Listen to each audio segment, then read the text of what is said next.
예, 예.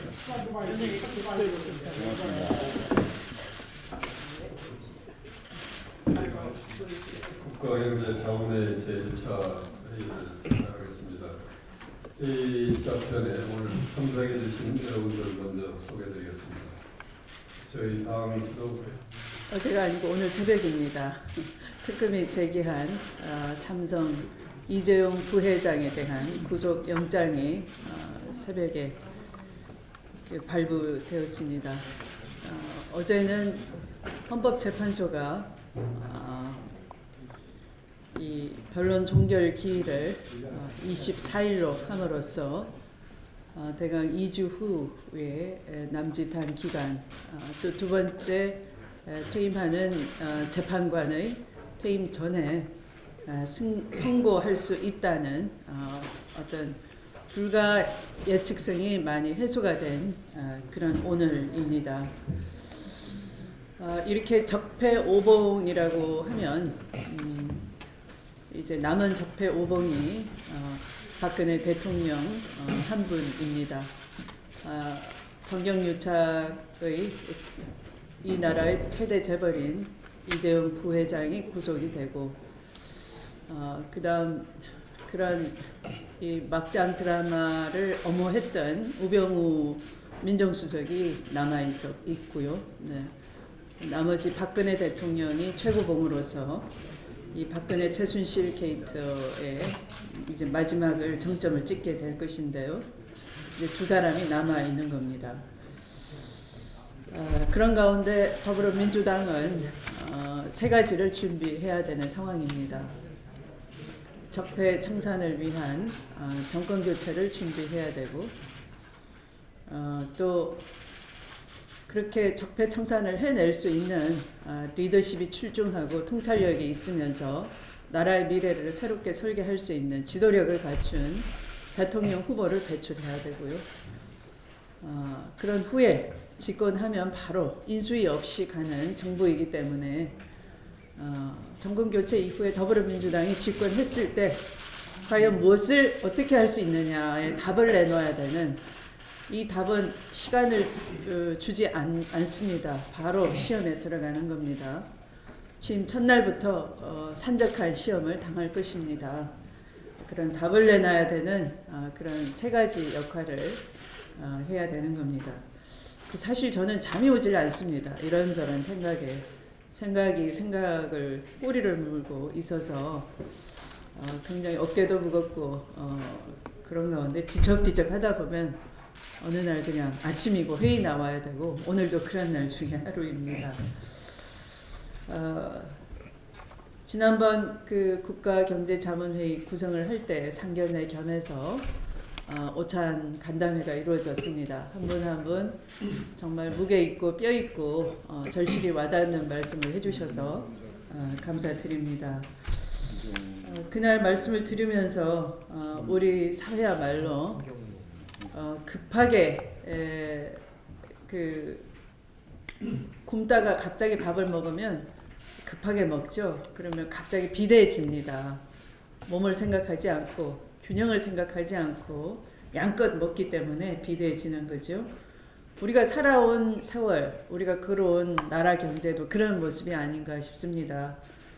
허겁지겁 나라 경제를 키워야 되겠다라고 경제 개발에만 박차를 가한 결과 요소요소에 막히고, 또 이 균형이 안 갖춰지고, 그런 가운데 이 대기업 재벌 위주로 비대해져 있는 그런 상황 아닌가 싶습니다. 그래서 지난번 주신 말씀처럼 우리 사회는 정상을 무력화시키는 지대 추구형 경제로 자리 잡은 지 오래된 것 같습니다. 이 지대라고 하는 것이 고전적 의미의 지대일 뿐만 아니라 권력에 유착된 특권, 또 권력에 추종하는 그 기득권에 기댄 그런 경제. 그래서 알밖에 하거나 빨대만 꽂으면 이익이 그냥 땀 흘리지 않고 별다른 노력 없이도 솔솔 쏟아지는 그런 깨알 같은 그 탐욕을 용인한 그런 사회 속에서 우리 젊은이들은 아무리 공부를 해도 사실은 소득 격차, 양극화를 줄일 수 있는 최고의 기제가 교육을 통한 것인데 다른 나라에 다 통하는 것이 대한민국은 교육에 아무리 노후를 다 탕진하다시피 하는 교육 투자를 집집마다 하고 있지만 그 교육으로 양극화 해소가 이제 되지 않는 사회에 진입했습니다. 그것은 우리가 지대 추구형 사회를 용인하고 그것을 마치 자본주의 경제인 것처럼 착각했던 잘못이 있던 것 같습니다. 그러한 감시 감독을 철저히 하지 못한 우리 야당도 큰 책임을 느끼는 것입니다. 그래서 땀을 추구할 수 있는 미래형 경제로 바꾸지 않으면 안 된다 하는 것을 절실히 느끼면서 오늘 김진표 위원장님이 이끄시는 국가경제자문회의 첫 번째 테이블에서는 구조적인 문제를 좀 짚어주시고 그 구조적인 문제 속에서 우리가 당장 해낼 수 있는 과제와 또 장기적으로 점검해가는 그 과제들을 분류를 해놓고 바로 우리가 국민에게 한 걸음 한 걸음 내일이 오늘보다 더 낫다라는 희망을 줄 수 있는 그런 정당이 되도록 도와주시기 바랍니다. 적폐를 옹호하고 급조된 후보를 내세워서 정권을 연장하려는 그 모든 시도들은 이제 하나씩 정리되는 것 같습니다. 그래서 이제는 국정농단, 흥전유린 세력을 물리치고 대한민국의 처한 위기에 우리 국민을 구해낼 수 있는 막중한 책임의식을 가진 정당에 귀한 도움 말씀을 주시고 힘을 주신 여러분께 다시 한번 감사드립니다. 고맙습니다. 한정사상 초유의 국정농단으로 국정 리더십이 공백인 그런 상황에서 우리 경제는 내외적으로 많은 위기 요인과 또 불확실성을 안고 정말 살얼음판을 걷는 듯한 그런 형국으로 지내고 있습니다. 여기에 많은 국민들이 또 많은 전문가들이 우리 경제가 과연 잘 갈 수 있느냐 하는 그런 불안감을 가지고 있습니다.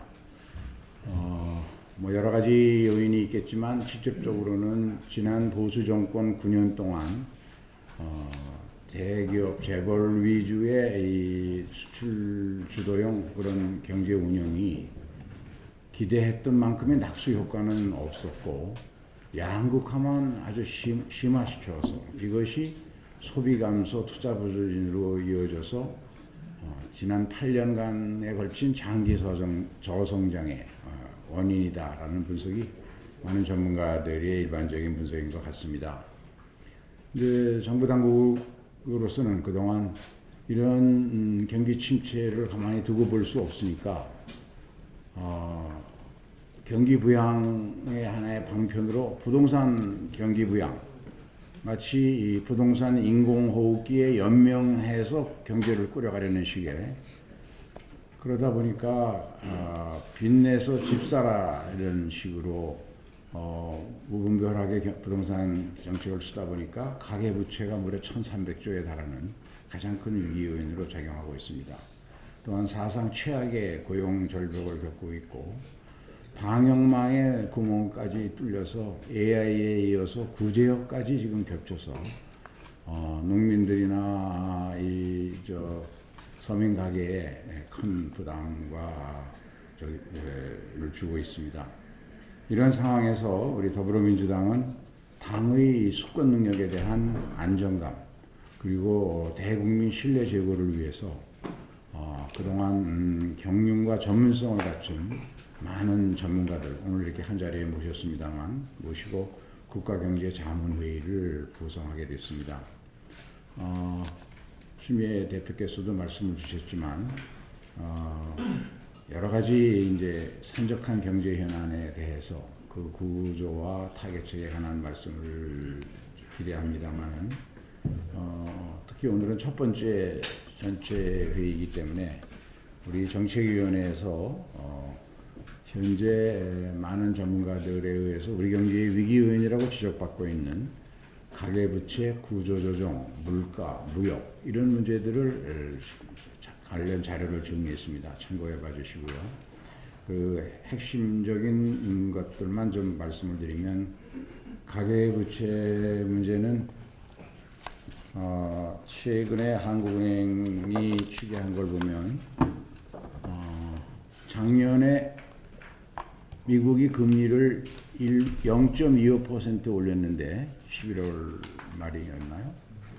그런데 우리나라 취약계층의 실효금리는 대개 2금융권, 3금융권 금리를 쓰고 있는 5% 가까이 지금 금리가 상승을 했습니다. 그런데 금년 상반기에 미국은 두 차례의 금리 상승을 예고하고 있습니다. 한국은행 추계에 따르면 금리를 1%포인트 올리면 현재의 1,300조 가계부채 구조 하에서는 대출자들의 연간 이자 부담이 약 6조 원 정도 는다. 그리고 전체 소득에서 원리금 상환액 부담이 40%가 넘는 이런 한계 가구가 9만 가구가 증가한다. 이런 추계를 하는 발표하고 있습니다. 이 미국의 추가 금리 인상이 우리나라의 신용불량자 취약계층을 전부 그 가계부채를 많이 가진 취약계층을 신용불량자로 전락시켜서 2003년에 우리가 경험했었던 이런 금융 시스템 위기 같은 것이 오는 것이 지금 많은 전문가들이 가장 위험한 위기 요인으로 걱정들을 하고 있습니다. 그다음에 이제 우리 경제가 국내외의 수요를 제대로 예측하지 못해서 또 재벌기업과 금융, 정치권 이런 것들이 유착이 되어서 제때제때 상시 구조 조정을 하지 못하고 조선 해운 등 그 누적된 이 부실 기업 문제에 엄청난 자원이 낭비되게 빈독에 물 붓듯이 지금 쏟아붓고 있습니다. 밖에서 우리 경제를 보는 사람들의 시각으로는 이 구조조정이 제대로 추진되지 못했을 때 과연 대한민국 경제에 미래가 있느냐 이런 걱정들도 하고 있고 무디스 같은 것도 여러 차례 경고형 메시지를 내놓고 있습니다. 그런데 이제 국내적으로는 이 조선해운만 해도 이 두 업종의 구조조정을 할 때 경제적인 피해가 부산 경남 지역에 집중되어 있습니다. 적어도 30만 이상의 실업자를 각오하지 않고는 이 구조조정하기 어려운데, 그러면 이 정부가 여기에 대한 대책을 세우고 필요한 재정 조치 같은 것들을 만들어 놓고도 차질 없이 구조조정을 해야만 우리 경제의 신뢰도를 유지할 수 있을 텐데 하는 걱정을 안고 있습니다. 최근에 물가 문제는 국제 유가가 상승세로 돌아서면서 또 원달러 환율이 상승하면서 급격히 수입 물가가 오르고 있고 소비자 물가도 그 영향을 받아서 오르고 있는 데다가 아까 말씀드린 AI나 구제역 등으로 인해서 이 신선 생필품 물가까지 뛰어오르고 있기 때문에 가뜩이나 소비가 위축되어 있는데 물가까지 오르면 이것이 또 가계의 이 소비에 더 위축을 초래할 것이 아니냐 하는 걱정이 있고, 무역 분야에 또 외환 분야에 트럼프 취임 이후 일부 언론에서 트럼프 패닉스라고까지 이야기하는 이 보호무역주의의 그 불확실성 높아지고 있고, 또 사드 갈등으로 인해서 중국이 아주 노골적으로 우리의 서비스와 무역에 대한 여러 가지 경제 보복 조치를